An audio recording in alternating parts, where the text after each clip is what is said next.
RTV app వార్తల్ని క్షణాల్లో చదివే అవకాశం ఉంటుంది. ఒక న్యూస్ పేపర్, ఒక టెలివిజన్ ఛానల్ మీ చేతుల్లో ఎప్పుడూ ఉంటాయి.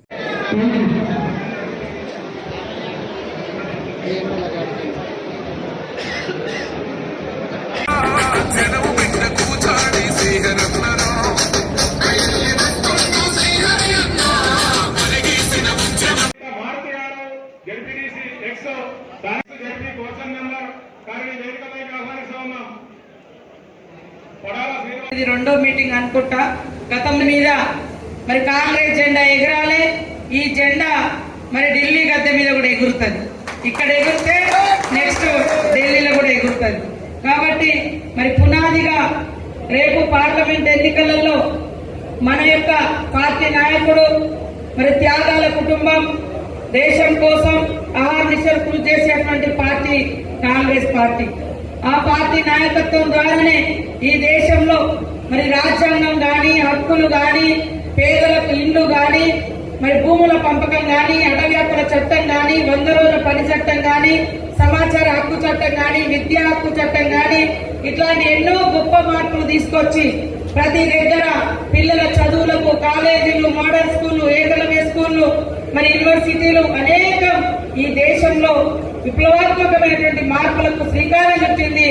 ఆనాటి నెహ్రూ ప్రభుత్వం నుండి మరి మొన్నటి మన్మోహన్ సింగ్ ప్రభుత్వం దాకా అని కూడా ఈ సందర్భంగా తెలియజేస్తా ఉన్నాను. మరి ఇందిరమ్మ కుటుంబం అంటే త్యాగాల కుటుంబం. నెహ్రూ గారి తర్వాత ఇందిరమ్మ వచ్చింది. ఇందిరమ్మ చనిపోతే ఆ త్యాగాన్ని, ఆ దుఃఖాన్ని, ఆమె యొక్క ఆశయాన్ని మోసుకుంటూ రాజీవ్ గాంధీ వచ్చింది. రాజీవ్ గాంధీ చనిపోతే మరి 2 పిల్లల తల్లి మరి ఒక గృహిణిగా ఉండి ఎంత దుఃఖంతో బయటకు వచ్చి 3 సార్లు ముచ్చటగా ఈ దేశంలో అధికారంలోకి తీసుకొచ్చినటువంటి తల్లి, మన తెలంగాణ ఇచ్చిన తల్లి సోనియా గాంధీ గారిని కూడా ఈ సందర్భంగా గుర్తు పెట్టుకోవాల్సిన అవసరం ఉంది. మరి దాదాపుగా ఈ 33-34 సంవత్సరాలు అవుతుంది రాజీవ్ గాంధీ గారు చనిపోయి. ఇప్పటి వరకు వాళ్ళ కుటుంబంలో ఒక్క పదవి కూడా తీసుకోలేదు. కానీ ప్రజల కోసం ఆలోచించారు. ప్రజలకు ముక్కడు భూమి ఉండాలి, పని కల్పించాలని పని ఉపాధి హామీ చట్టం తెచ్చింది. ఇందిరమ్మ ఇల్లు కట్టించారు కోట్ల మందికి. కానీ ఈ రోజు వరకు కూడా రాహుల్ గాంధీకి, సోనియమ్మకు సొంత ఇల్లు లేవంటే ఒక్కసారి ఆలోచించండి వాళ్ళు ఎంత త్యాగంగా పనిచేస్తున్నారు. మనం వచ్చి 3 నెలలు కాలేదు, కానీ 3 నెలల్లో ఎన్ని పనులు చేసినాం. 30,000 మందికి పైగా ఉద్యోగాలు ఇచ్చినాం పిల్లలకు, ఇంకా నోటిఫికేషన్లు ఇచ్చినాం. అదేవిధంగా దాదాపుగా 30 కోట్ల ప్రయాణాలు మహిళలు బస్సులు ఎక్కేటట్టుగా మరి ఉచిత బస్సు ప్రయాణం జరిగింది. 200 యూనిట్ల కరెంట్ వస్తూ ఉంది. అదేవిధంగా ఇందిరమ్మ ఇళ్ల స్కీమ్ స్టార్ట్ అయింది. 500 కార్యక్రమాలు కూడా కాంగ్రెస్ చేస్తా అంటే ఎవరైతే ఎలక్షన్లలో గట్టిగా పని చేస్తారో వాళ్ళకు ప్రాధాన్యత ఉంటుంది. ఏ బూతుల్లో అయితే మెజారిటీ ఓట్లు తీసుకొస్తారో వాళ్ళ మాటకు విలువ ఉంటుంది. వాళ్ళు నిజంగా మేము కూడా గౌరవిస్తాం. ఢిల్లీలో రాహుల్ గాంధీ ప్రధానమంత్రి కావాలి, అవునా కదా? రాహుల్ గాంధీ గారి కంటే సోనియమ్మ కంటే మరి ఇప్పుడైతే మనకు అంత ఇంపార్టెంట్ అయితే ఏం లేదు కదా. ఇంకా వాళ్ళ ఎన్నికలప్పుడే, మన కేంద్రం ఎన్నికలకే పనిచేయనప్పుడు మనం ఉండేందుకు లేదు.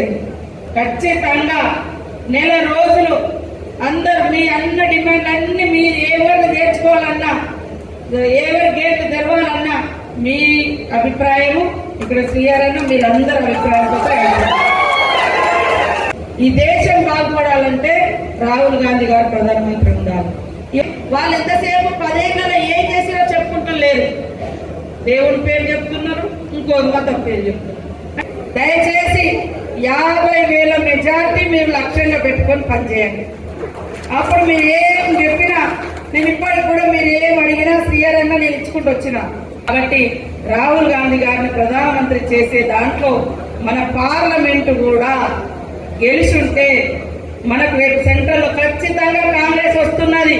కాబట్టి ప్రతి ఒక్కరూ ఛాలెంజ్ గా తీసుకొని మీరు 5 రోజులు ఇంటికి పనిచేస్తున్నా కనీసం వారంలో 2 నుంచి 3 రోజులైనా ప్రతి ఒక్కరూ మీకు ఇచ్చిన 4 బూతులో 3 బూతులో 2 బూతుల మీద దృష్టి పెట్టండి. దానికోసం మీరు ప్రిపేర్ అయి ఉండాలని కూడా ఈ సందర్భంగా తెలియజేస్తూ ఎక్కువ నిధులు ఇంకా వస్తాయి.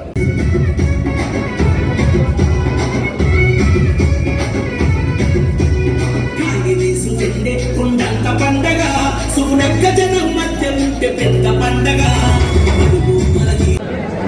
అన్న ఒక